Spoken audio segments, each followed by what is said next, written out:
welcome to the Hunt Harvest Health podcast with your host, Ryan Lampers. We are just kind of a lazy Saturday here in Granite Falls, Washington at our home. Hill and I are sitting around and thought we'd do another podcast here. So I thought it would be cool to talk about storytelling and its place in hunting, and really in kind of the hunting and harvesting lifestyle. I think that storytelling is a really powerful tool for one, educating other people, two, continuing on tradition, and three, to help the person who actually went through the process to actually process what happened and to share that with other people is really powerful.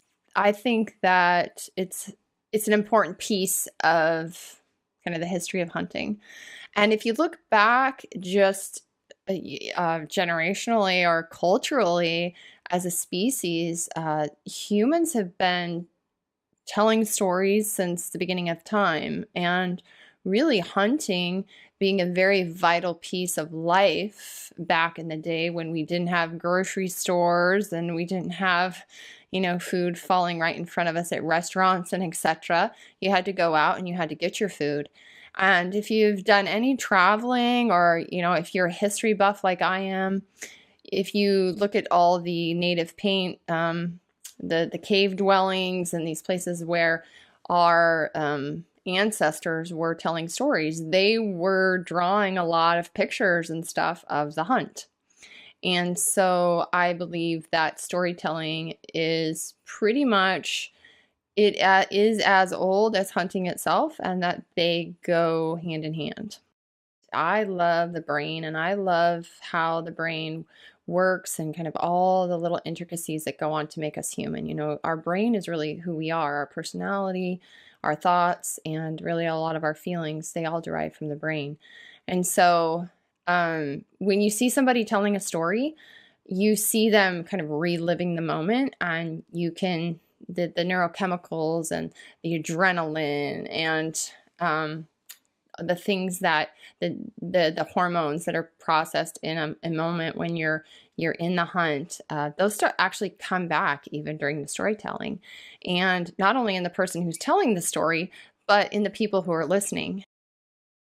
If it's something that obviously you want to hear and you want to be a part of, it can be as exciting for you as it was for the person who was actually doing it. So today you're going to get a dose of your own rush of neurochemicals, because I am going to have Ryan share at least one, maybe two, of his many, many, many, many hunting stories. And the one that I'd like to start with, Ryan, if you can remember back this far, is your very first deer. I remember hearing this story. That was a long time ago. That was. So when we got married, he had one deer head. If you can imagine that. I think you had one deer head. Yeah. And it was your very first deer. I always said I'd get that first one mounted. And yes, he had a room in our house. This was before we had kids, and he had a room upstairs, and I was very proud of that room. Him and me and his mother, we wallpapered that room. Yes, wallpapered. Holy cow, I'm really dating myself. We wallpapered that room with deer. Remember? The green and peach wallpaper awesome. with the deer trim. I loved it. So tacky. Oh my gosh. But he loved it. And so that was kind of like his room. And in that room was his very first deer. And when I look at that deer now, compared to the deer that Ryan has harvested since then, wow, that was a little deer. Yeah. Back then it seemed like a monster, but it was a 4-point, which was pretty awesome. But pretty spindly. It just kept getting smaller. Not only smaller that, he had it mounted, and it's like its neck is like bulging out, and I was always like, that looks so horrible. Why is his neck bulging out? And of course it was a rutted. Yeah. So he was all in his moment there, and sorry, dude, you were out of your moment there afterwards. But so this story is awesome. I really love this story, and I think it will give you a lot of background into why Ryan is the way he is, and that he was born for this. He had this in him long before he knew he did, because to live through something like this, it's just who you are, and you can't fight. How old were you when this story happened? I was trying to think back. I believe I was 15 when I took my first deer. Okay. Almost And positive. 15. All Yep. right. And do you want to give us a little bit of background on that trip? Yeah. So now let me preface this by saying I am not the best storyteller. Me, I just kind of try to get to the point of things, and I don't really have this long roundabout way of making it super exciting. But yeah, my first deer story, it definitely taught me a lot. I definitely made a lot of mistakes, all things that I'm glad I went through, not at the time, but after the fact. So yeah, I think I was 15 years old. Me and Joe actually, and my dad were hunting way up in the high country, and I think that was kind of unique in its own. Most guys, I think their first deer probably, what I think of sitting on a clear cut or shooting something close to the road. Well, this was not that kind of a story or a hunt. It was still way back up in the backcountry. My dad brought us to this place, and um, back then, even at 15 years old, we were completely fine just going off by myself and hunting. And, there had been a lot of trips prior to this where, we'd spend a lot of time in the woods looking for deer and just nothing ever happened. I'd hunted with my dad for, a few years prior to that, and it just never did get my deer. But this time, we had a really good blanket of snow up in the high country. I think we're at about, this here in Washington, we're about 6,500 feet or so.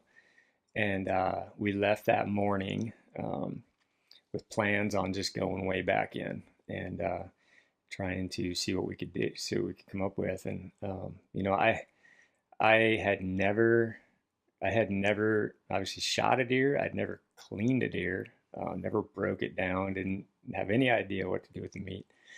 But I went in there, and I kind of went ahead of my dad and Joe. Just got a good jump on the morning and got back in there. And I think we were about 4 miles in, 5 miles in, and happened to be bebopping down the trail. And I looked up, and I saw these two bucks kind of scrapping. They were kind of locked horns and fighting around. And I thought that was pretty cool. I had never seen that yet. And it was way up on this ridge. Probably, shoot, I didn't have real good binoculars back then, but I could tell it was a 4-point. The other one was a 4-point. So I kind of dropped my gear.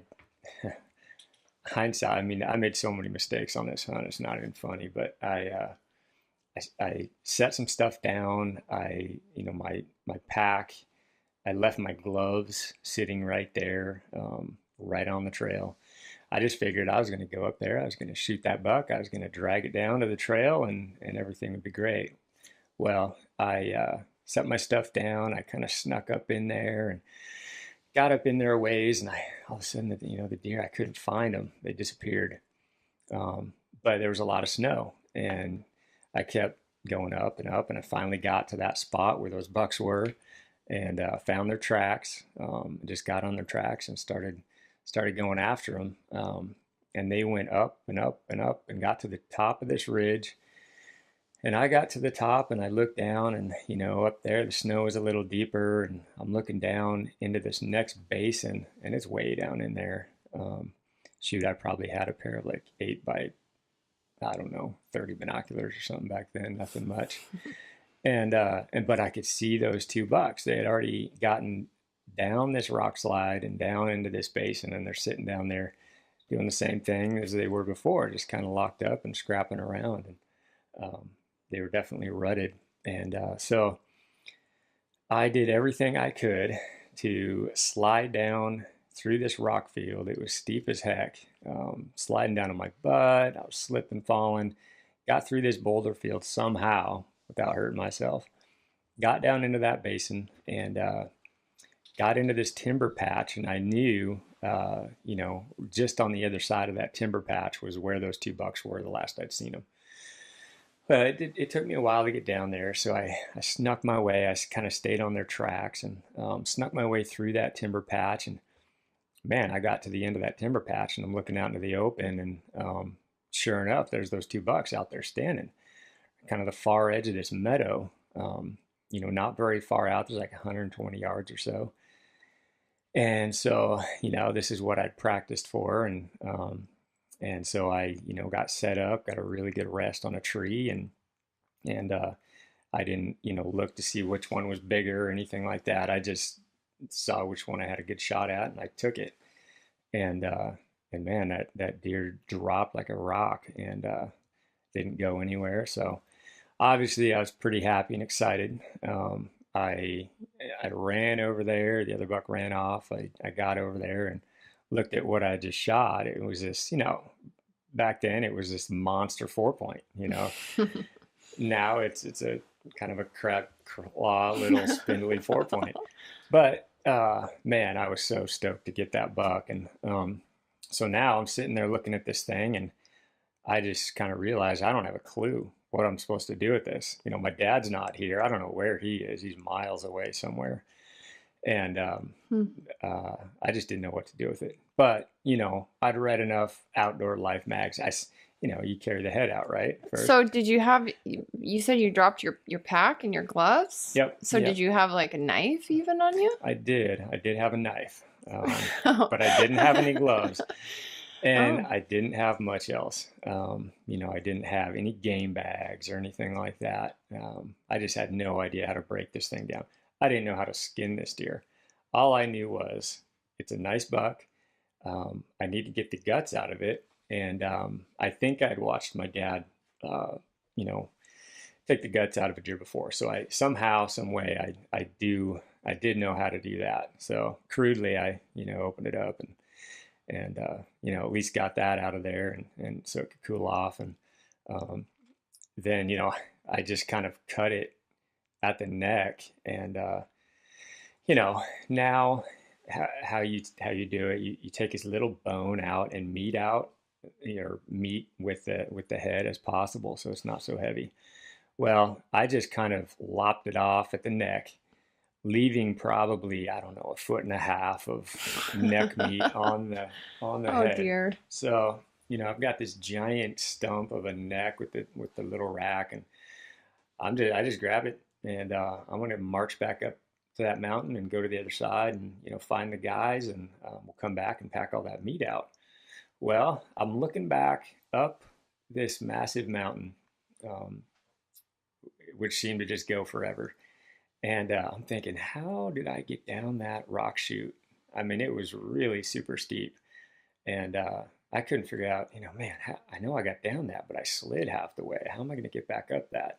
So just kind of eyeballing that ridge. It looked like if I went down ridge and kind of worked my way over this little saddle, I could just go up that saddle and jump over, and then I just cross hill or side hill back to where I dropped my stuff, and I'd get to the trail and start hiking on back. So what I did that. I went over to the saddle, went up. Well, the weather started coming in. So by the time I got to the top of that ridge,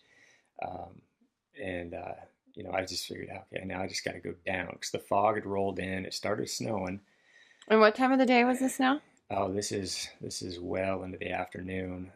Is it still light out? Yeah, definitely. I still had a lot of hours of daylight, but well afternoon. And but it felt like it was getting pretty dark because the fog rolled in and it just started snowing. So it got socked in pretty well.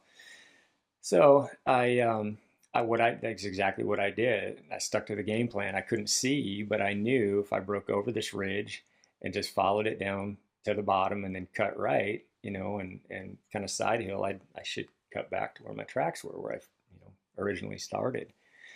Well, I went down and cut side hill, and I kept going and going and going and going and going. And it just started to not make sense to me where I was. I couldn't figure out how in the world I was going so far. It shouldn't have taken me this long. And So how long are we talking about? Like hours yeah, of yeah, walking? hours to the point where I kept walking, and it's snowing so hard at this point. I can't see very far. I'm looking at like 50, 75 yards ahead of me, and beyond that it's just a wall of fog. So I'm going, going, going, and I am now starting to get a little panicked, like I'm moving faster, starting to sweat a little bit, and just continuing to go, thinking I just could not figure out how I hadn't cut my tracks going back to where I figured I should be. So I'm going to the point where now it's starting to get dark, and like I said, I had no equipment with me, no flashlight. Just my rifle over my back, and I'm carrying this ridiculous stump of a deer head with me, and nothing else. No So, water? No no, water. no water. Nope. I'm going to the point where now I'm getting a little panicked. I don't really know exactly what I should do. All I can do is just keep walking. I figured I'm just going to keep walking, walking, walking, and I'm going to get there. Well, I'm going now. The dark's coming in. It's still foggy. It seems to be snowing harder, and I've cut no tracks except for a couple of deer tracks. And man, I I stop. I look, and I see something. Maybe 30, 40 yards ahead of me through the fog, and it's a guy, and he's walking across just right in front of me, and then he disappears just into the white. Well, he walked into a wall tent. And so I walk up there and figured out it was a guy. He was going out. He was getting some wood, and he just walked into his wall tent. Do you think you were like hallucinating or something? Well, at first I just couldn't figure out what I was looking at because it was foggy. The guy was there, and then he just disappeared. But then I wasn't that far away, so I walked up and poked my head into this tent, and talked to, there's a couple guys in there, and to realize the country I was in and the lack of people that were there, there was nobody back in this country for miles and miles and miles, except for these guys. Wow. And they reiterated that, they had been drop camped in by a packer, and there was nobody anywhere. And I just happened to run into these guys, and I cannot believe how lucky I was. And who knows where I'd be if I wouldn't have ran into these guys. Did you still have your deer head on you? Did I miss yeah. that one? You still had your deer head. Oh yeah. I wasn't dropping that. Yeah, okay. Heck no. It's $4 buck. So I go in. These guys, give me a little water, give me a little food, and they show me on a map where I'm at. Well, I had been walking for 8 hours since I killed that buck, and basically a lot of that time I'd spent once I got over the ridge, I was going the wrong direction. There was a knife ridge that cut. When I went over to that saddle and dropped down, what I needed to do was go to that saddle and cut up this ridge and then drop down, because there was a split that I had no idea was there, and I couldn't see it with the fog. So once there was that split, I went down to the base and I kept moving right. Well, basically now I'm on the far ridge going the opposite direction. Wow. And so, I was young. I just couldn't figure these things out back then. But so these guys helped me out. They were super worried about, me leaving again. But, I told them, hey, I got to get out of here. My dad's going to be worried about, these guys aren't going to stop looking for me. And yeah, because this was back in the late 80s, right? yeah, there were no cell phones. There was no like nothing that. to No contact, GPSs. nothing. Yeah. No. Scary. No, I just knew I had to get back to the boys. So they gave me this little like pencil flashlight type thing, and gave me some water. And once he showed me a map, he gave me this map and showed me I got to go, up this trail for so many. I think it was just like a mile and a half, and then I had to cut up these switchbacks, and And that's kind of where I recognized where I was. I knew once I got to those switchbacks, I had done some, summer hiking back there. So I knew once I got to those switchbacks, I'd be okay. It's just a long ways back from there because I had gone so far. And so the guy walked me a ways, and he said, hey, you should, at least leave your deer head and your rifle. You don't want to be carrying that this whole way. And there was no way I was going to leave that stuff there. So I carried it, and I was so exhausted and tired. I hit a point there on the switchbacks where, man, I was just puking my guts out. I was just exhausted, tired, dry heaving, and just had nothing left in the tank. And so, but I just kept going, and eventually, I did end up dropping that deer head. I set it down in the snow. Got to the top of the switchbacks, went probably another half mile or so, and I just had nothing left. And puking, and I just set it down on the trail. I figured I'd come back for it. Left my gun there, left the head there, and just pushed on down that trail and ended up getting back to where we started that night or that morning. It was 1 a.m. when I got back there, and the boys, actually I met the boys just down the trail from that, and they were obviously pretty concerned and didn't know really what was going on, and couldn't find me and this and that, but there was no way they could track me down with all the fresh snow that come down. So yeah, basically we got back, and everybody's pretty relieved that I made it back, but we sat there, and that very next morning we got back up, and we had to go back in to get all the meat out. So we trekked in there, and took us a long time to get back in there. And same thing, we took the same route in that I had taken in, up and over that ridge and down through, and got down in there, and we broke that deer down. Obviously my dad was there to show me how to do it.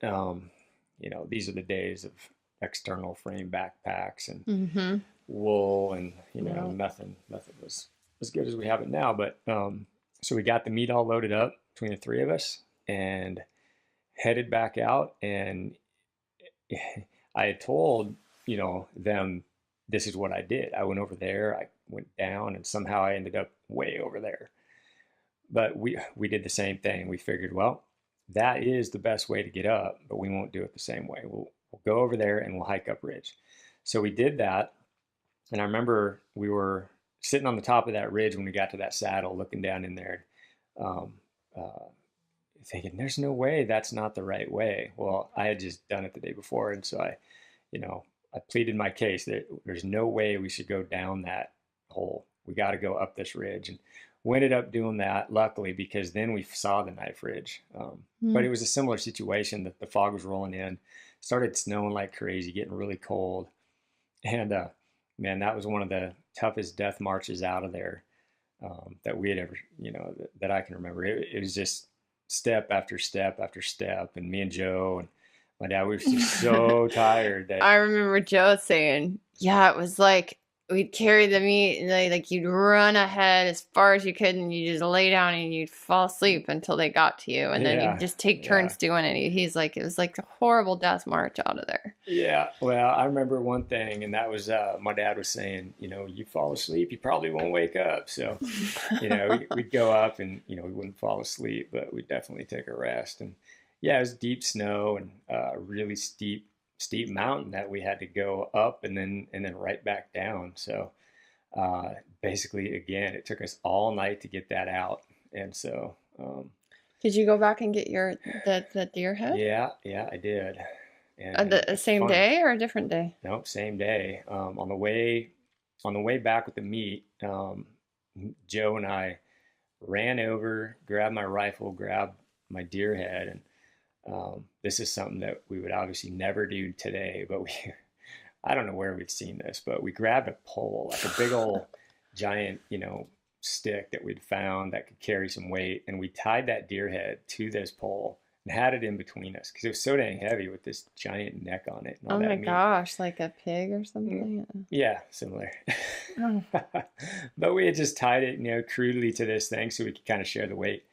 And so we're just kind of walking along. We got meat in our packs, and we've got this ridiculous deer head, tied to the center of this pole that we each got on our shoulder, and we got miles to go out of there, and yeah, it was pretty insane how we did it and crude, and you know learned a lot on what not to do basically on that whole thing. But yeah, that's how my first deer hunt went, and So did you obviously that have was the fear after that? I mean, was there any piece of you that was like, "Oh, I'm never going to do that again," or no, never anything like that. At that point I just wanted to do it more. I was scared at the time when I thought, holy smokes, it's dark. I don't know where I'm at. I got no flashlight. I don't have much for clothes, no food or water. But you boy, know, I just never hit a point. You just kind of forget all that stuff. And I think after that, I was definitely a lot more cautious. I thought things through a little more, and I've never been lost since that day. I don't know if that has anything to do with it, but definitely a lot more cautious. I think it taught me to keep certain gear with me at all times. Don't set your gear down and just walk away from it. Always yeah, keep and some probably food, like water, and rest. maps, keeping a map, knowing where you're at. I mean, now Yeah, you now have I got that GPSs. fancy GPS thing that Yeah, the Garmin or whatever, but yeah. Today, I mean, we're so better equipped. We've got yeah. the alarm in reaches where any kind of an emergency you can get out and at least tell your buddy where you're at or send an SOS out there in case you're in trouble. But and GPSs, always allow you to, well, unless they break, they allow you to figure out where you are, and getting lost could be pretty difficult in today's world. But back then it was pretty easy to do. Fog is just menacing. It just totally confuses you without being really savvy with a compass or something like that. But I was 15 at that point, so I knew nothing. Well, So what's so intriguing to me is that you know nothing. And I mean, I know the country that you guys are in mhm, because, years ago when you and we took that really long hiking trip, mhm, we were out there 2 weeks and we hiked around that area for yeah, 2 weeks. And I remember you saying, yeah, and this is where I dropped my gun, and this is where I yeah, dropped my deer head, and this is where I dropped my backpack. And yeah, this is where I almost died and ran into this ghost that basically walked out of the fog. yeah, And it's it's interesting to think back about, that you were out there just like so excited to do it. And well, somebody was looking out for me I don't know if because I could handle it that with our still daughter out surprises there. Like, me. here, just go out there and Yeah, it is kind of crazy to think, at 15, you're given that, opportunity just to go roam and figure things out, and it could have went the other way, and bad things could have happened, but it didn't. I still think back, and it's just like how in all of that country that I was in, I could have been 10 yards one side or the other. I wouldn't have seen that guy. I would have walked past that place, and who knows, may have never gotten out of there. But um, yeah, the odds of me finding that, I mean, needle in a haystack, basically finding that camp, that one camp that's mhm. in so many square miles of country was pretty incredible, and super lucky that I found it. But yeah, so that was my you know first time ever taking down a deer, and um, it was kind of a crude way of having it happen, and obviously I didn't know a whole lot, but I definitely learned quite a bit from that trip on what not to do, and what to always have on hand, and this and that. Yeah. So yeah, A lot of people would be totally scared to go back out there and do that again, but no, not you. no, it was That or it just builds just character, I guess. I think it's just yeah. I definitely don't ever remember thinking I will never do this again. I just it was in my blood at that point. I wanted to go right in and do it some more, and um, you know I don't know why that is, but I don't know. Well, So that's one of my favorite hunting stories that Ryan has. He has a lot of them. Do you have any others? It's probably one of the most embarrassing hunting stories. Getting lost. Well, I think the fact that So you're many 15 ridiculous is you things can that get I away did. with that, right? I guess. That when you're 15. But I mean, yeah, if you even think about it though, think back to the time, think about, the age. Yeah. You're kind of invincible Yeah. and dropping your backpack and not taking your water and just thinking you can climb up over a ridge and get a deer and climb back over a ridge without any thing is, that's very idealistic thinking. Yeah, I've been back to that basin, several times, and I've looked, and again, even though it was way back then, and when you're young, you think things are just bigger than they are. I still look at that big chute that I came down, and I cannot believe I came down that chute when all that snow. I mean, there was such a good amount of snow. And I don't know. I just look at it and go, how in the world did I do that? And how in the world did I go so far the wrong direction? But yeah, it all worked out. Yeah. Yeah. Ryan's kind of like that when you do something with him. I remember, and this wasn't a hunting story, but I think we were hiking. We were hiking up somewhere. We were on the top of a mountain and we were going to a lake. Oh, your near-death story. Oh, yeah. Yeah, was that a near death? It probably was if the tree hole hadn't been there. Yeah, I'm pretty sure I would have been fish food or tree food. My brain damaged. Probably would have never found you on that one. Yeah, he's like, how did I ever get down that rock chute? Well, we were on the top of this mountain. We got to the top, and this is how it used to be with Ryan. He'd look at a map, and he would go, oh, we're going to go find this lake. And you'd be like, oh, right, we go find this lake. It's not like you're just going to walk to a lake. It's like you're going to go searching for a lake. Well, there's nothing worse than like... It was spring, I think. Pick out a destination, like some pass or some peak or a lake.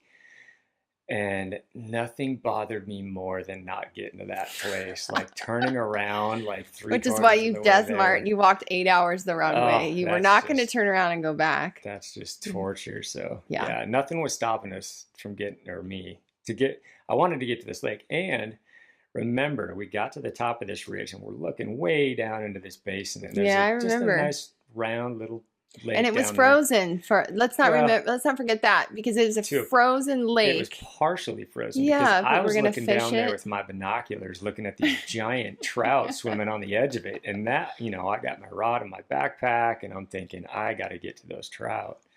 Well, I mean, again, I was young and very stupid on this 15. One. Yeah, we were probably 25. I was just way too gung-ho to get there, and just a stupid move on my part. The pitch was really steep, springtime snow, so it's really hard just to get a toe peg in. So I thought, all right, I see a route. I think we can toe pick our way across this face here and get over into that little crease and kind of work our way down from there. Well, there's some trees here and there, so below us, but you couldn't see the bottom. It just rolled steeper to steeper to steeper. But I'm getting pretty good toe picks in there. And so I just tell Hill, I want you to just follow me across this face. So I'm kicking my way across this face. And, I say good toe hold. I'm getting probably 3 inches of penetration into the snow. It's still pretty tough, springtime, crusty snow.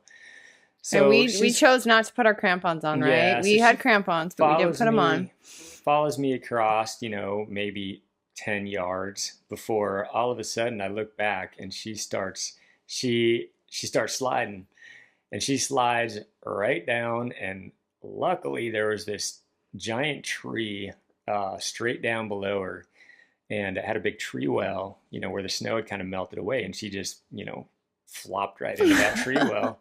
Well, if she would have been like 3 feet one side or the other, I don't think she would have ever stopped sliding. It was so steep, and there was no way that she was going to stop herself at that point. Well, I had a huge backpack. We'd been camping, so I had my pack plus my bag and everything on my back. And when I fell on my right shoulder. So my foot slipped.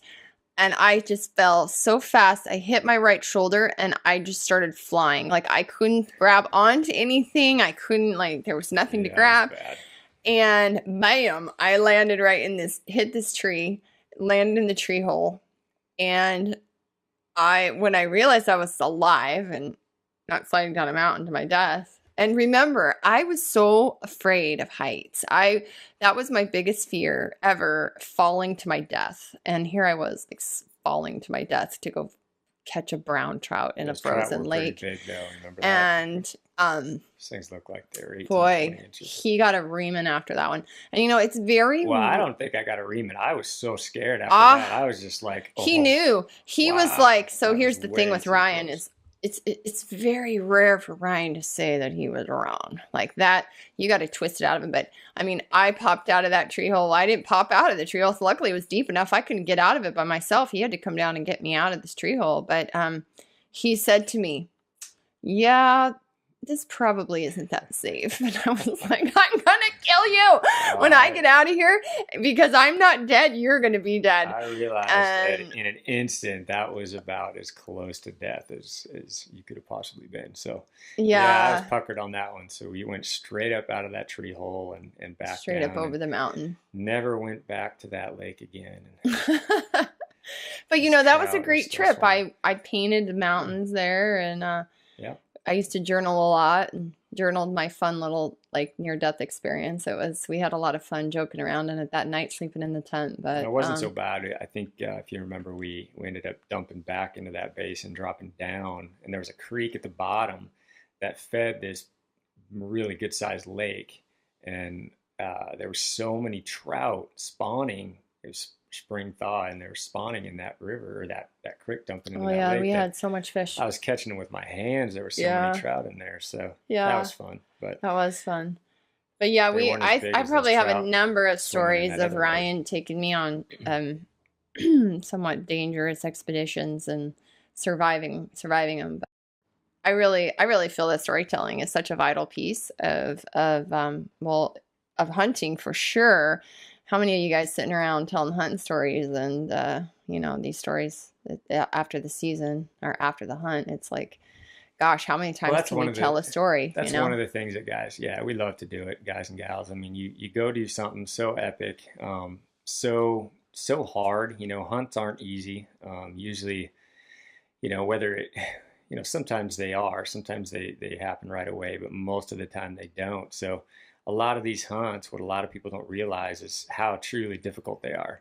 I mean, you give everything you've got sometimes.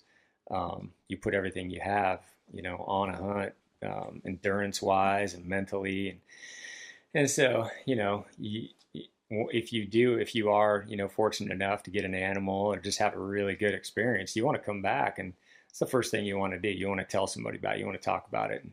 And you know, definitely having a spouse that'll listen is definitely I think really what that comes down to is, again, you know, just having a relationship with hunting. And I definitely know that it's very therapeutic, you know, for people to tell these stories and to be part of it. And the thing for Ryan is he's doing, you know, you're doing so much of these by yourself. A lot of solo trips, you know.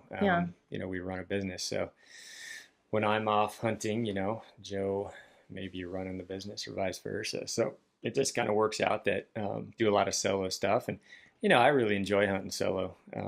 I also enjoy hunting with a really good hunting partner as in Joe. But there's something about hunting out there by yourself where you just kind of go on instinct, on your gut, with your gut. You don't talk about things like, you know, draw up plans or anything like that. It's just you have an idea how you want to do it, how you think it could work, and you just go, and you're just always going hard. Mm-hmm.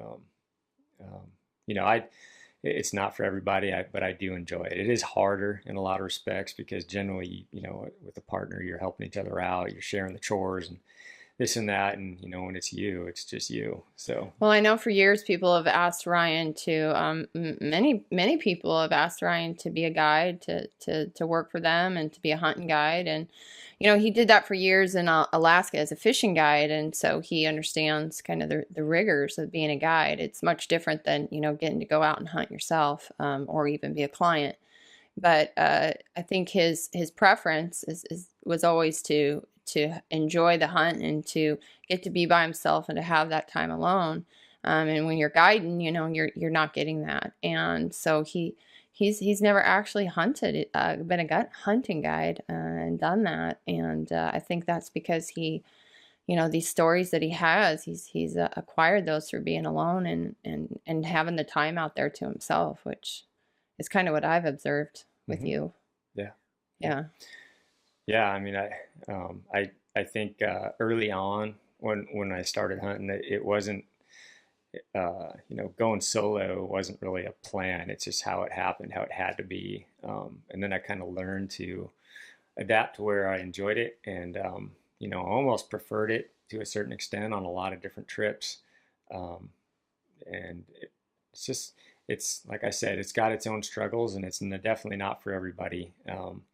Some people really like, to be able to talk to other folks when they're back there. And well, if you guys will meet Joey will be doing some podcasts, and Joey's like me. So Joey and I, Joey's wife and him and me and Ryan, they're cousins really. So we've been around him a long time.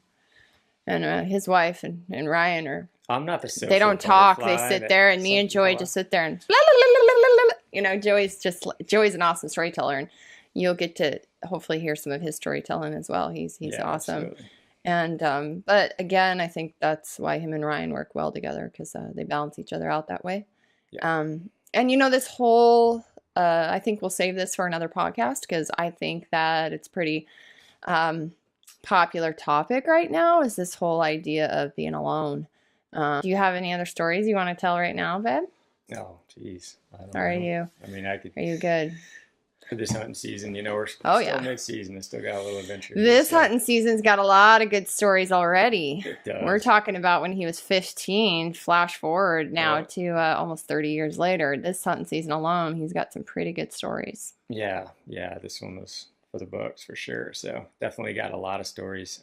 Want to kind of tell how each one had its own trials, and we've had a year of horrible weather, so there's definitely a lot of mental, it's a big mental game to kind of endure this year up in the high country. It seemed like I only really had one good hunt adventure where had decent weather, and everything else was brutal. I mean, between the fog, the snow, and the rain, and the sleet, and everything else, it's just been one of those years. So, which he loves. Don't let him fool you. Yeah. If it's too hot out, he's complaining. The sun's out too much. Oh my God, I'm in a broil. I'm getting sunburned. I'm sweating.